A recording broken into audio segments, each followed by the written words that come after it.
Seorang laki-laki dari keluarga Lewi kawin dengan seorang perempuan Lewi. Lalu mengandunglah ia dan melahirkan seorang anak laki-laki.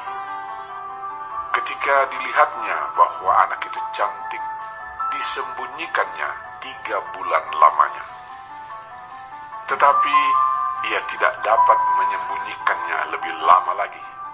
Sebab itu diambilnya sebuah peti pandan, dipakalnya dengan gala-gala dan ter, diletakkannya bayi itu di dalamnya, dan ditaruhnya peti itu di tengah-tengah teberau di tepi sungai Nil.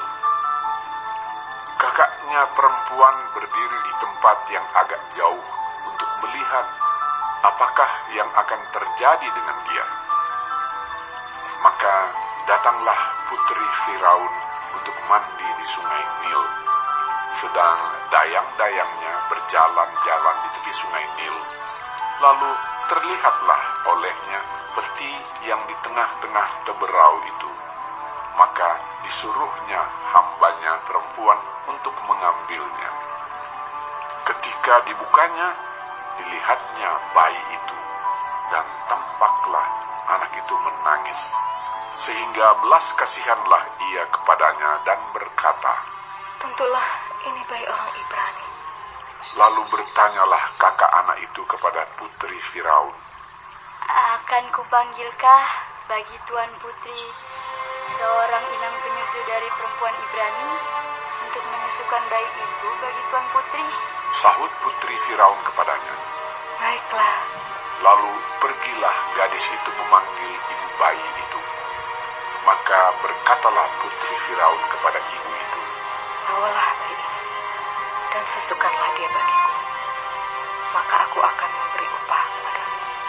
Kemudian perempuan itu mengambil bayi itu dan menyusuinya. Ketika anak itu telah besar, dibawanyalah kepada putri Firaun yang mengangkatnya menjadi anaknya dan menamainya Musa, sebab katanya, "Karena aku telah menariknya dari air."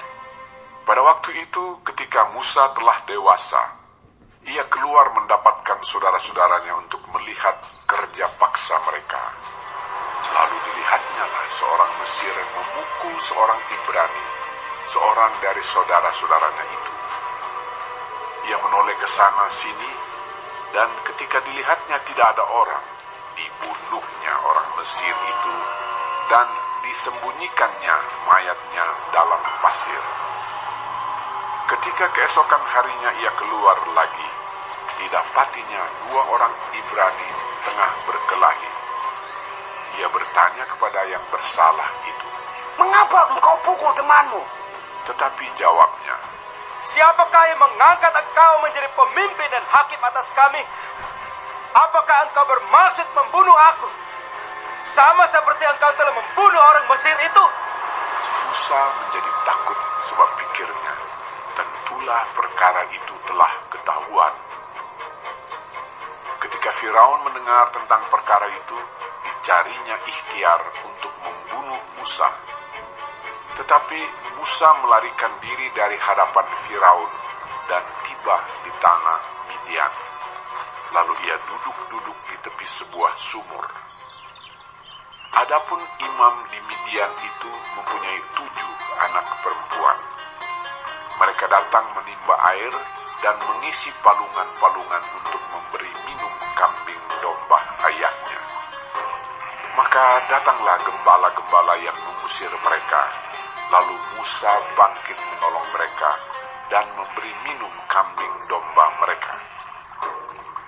Ketika mereka sampai kepada Rehuel, ayah mereka, berkatalah dia, "Mengapa selekas itu kamu pulang hari ini?"